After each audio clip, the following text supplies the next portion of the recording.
नमस्कार दोस्तों, जय श्री कृष्णा, राधे राधे।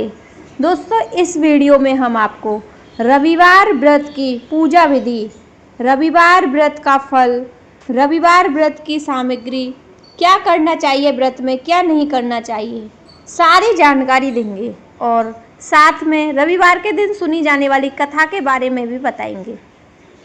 रविवार का दिन सूर्य देवता को समर्पित होता है। इस दिन विशेष रूप से सूर्य देव की पूजा करके व्यक्ति स्वास्थ्य, सम्मान, यश और सफलता की प्राप्ति करता है। रविवार के दिन सुबह जल्दी उठें, सूर्योदय से पहले उठें, स्नान करें और साफ वस्त्र पहनें। घर या मंदिर में सूर्य देवता की तस्वीर या मूर्ति स्थापित करें। जल से भरा तांबे का लोटा रखें। पूजा की सामग्री में लाल पुष्प रखें, लाल चंदन, अक्षत्र, गुड़, रोली या कुमकुम, धूप, दीप, तांबे का पात्र, मिश्री या गेहूं रखें। पूर्व दिशा की ओर मुंह करके खड़े हों। तांबे के लोटे में साफ जल भरें और उसे लाल पुष्प, रोली और चावल डालें। दोनों हाथों से लोटा उठाकर सूर्य को देखते हुए नीचे की ओर जल गिराएं। अर्घ्य देते समय यह मंत्र बोले, ओम सूर्याय नमः। दीपक जलाएं और धूप दें। सूर्य देव को अक्षत्र, पुष्प, गुड़ और चंदन अर्पित करें। सूर्य मंत्रों का जाप करें। सूर्य चालीसा या आदित्य हृदय स्तोत्र का पाठ करें। इस दिन नमक वर्जित भोजन किया जाता है। एक समय फलाहार या सूर्य को अर्पित अन्न ग्रहण करें। अन्न में गेहूं, गुड़, घी का प्रयोग करना शुभ होता है। गेहूं, गुड़, तांबे के बर्तन, लाल वस्त्र, लाल चंदन का दान करें। सूरदासों या जरूरतमंदों को भोजन कराएं। रविवार व्रत की पौराणिक कथा। प्राचीन काल में एक बुढ़िया रहती थी। वह नियमित रूप से रविवार का व्रत करती। रविवार के दिन सूर्योदय से पहले उठकर बुढ़िया स्नान आदि करके निवृत्त हो आंगन को गोबर से लीपकर स्वच्छ करती। उसके बाद सूर्य भगवान की पूजा करते हुए रविवार व्रत कथा सुनकर सूर्य भगवान का भोग लगाकर दिन में एक समय भोजन करती। सूर्य भगवान की अनुकंपा से बुढ़िया को किसी प्रकार की चिंता एवं कष्ट नहीं था। धीरे धीरे उसका धन, घर, संपत्ति से भर गया। उस बुढ़िया को सुखी होते देख उसकी पड़ोसन उससे जलने लगी। बुढ़िया ने कोई गाय नहीं पाल रखी थी, अतः वह अपनी पड़ोसन के आंगन में बंधी गाय का गोबर लाती थी। पड़ोसन ने कुछ सोचकर अपनी गाय को घर के भीतर बांध दिया। रविवार को गोबर न मिलने से बुढ़िया अपना आंगन नहीं लीप सकी। आंगन न लीप पाने के कारण उस बुढ़िया ने सूर्य भगवान को भोग नहीं लगाया और उस दिन स्वयं भी भोजन नहीं किया। सूर्यास्त होने पर बुढ़िया भूखी प्यासी सो गई। प्रातःकाल सूर्योदय से पूर्व उस बुढ़िया की आंख खुली तो वह अपने घर के आंगन में सुंदर गाय और बछड़े को देखकर हैरान हो गई।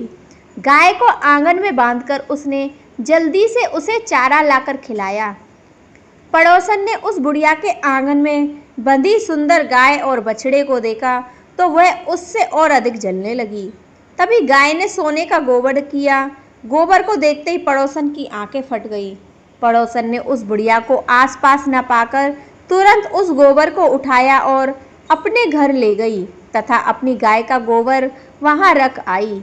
सोने के गोबर से पड़ोसन कुछ ही दिनों में धनवान हो गई। गाय प्रतिदिन सूर्योदय से पूर्व सोने का गोबर किया करती थी और बुढ़िया के उठने से पहले पड़ोसन उस गोबर को उठाकर ले जाती थी। बहुत दिनों तक बुढ़िया का सोने का गोबर पड़ोसन लेती गई और गोबर के बारे में उसे कुछ भी पता नहीं चला।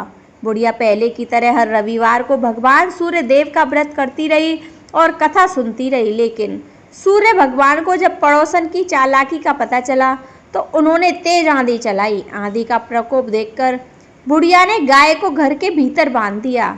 सुबह उठकर बुढ़िया ने सोने का गोबर देखा तो उसे आश्चर्य हुआ। उस दिन के बाद बुढ़िया गाय को घर के भीतर बांधने लगी। सोने के गोबर से बुढ़िया कुछ ही दिनों में बहुत धनी हो गई। उस बुढ़िया के धनी होने से पड़ोसन बुरी तरह जल भुनकर राख हो गई और उसने अपने पति को समझा बुझाकर उसे नगर के राजा के पास भेज दिया। सुंदर गाय को देखकर राजा बहुत खुश हुआ। सुबह जब राजा ने सोने का गोबर देखा तो उसे आश्चर्य का ठिकाना न रहा। उधर सूर्य भगवान को भूखी प्यासी बुढ़िया को इस तरह प्रार्थना करते देख उस पर बहुत करुणा आई। उसी रात सूर्य भगवान ने राजा को स्वप्न में कहा, राजन, बुढ़िया की गाय व बछड़ा तुरंत लौटा दो, नहीं तो तुम पर विपत्तियों का पहाड़ टूट पड़ेगा, तुम्हारा महल नष्ट हो जाएगा। सूर्य भगवान के स्वप्न से बुरी तरह भयभीत राजा ने प्रातः उठते ही गाय और बछड़ा बुढ़िया को लौटा दिया। राजा ने बहुत सा धन देकर बुढ़िया से अपनी गलती के लिए क्षमा मांगी। राजा ने पड़ोसन और उसके पति को उनकी इस दुष्टता के लिए दंड दिया। फिर राजा ने पूरे राज्य में घोषणा कराई कि सभी स्त्री पुरुष रविवार का व्रत किया करें। रविवार का व्रत करने से सभी लोगों के घर धन धान्य से भर गए। राज्य में चारों ओर खुशहाली छा गई। स्त्री पुरुष सुखी जीवन यापन करने लगे तथा सभी लोगों के शारीरिक कष्ट भी दूर हो गए। बोलो सूर्यदेव भगवान की जय।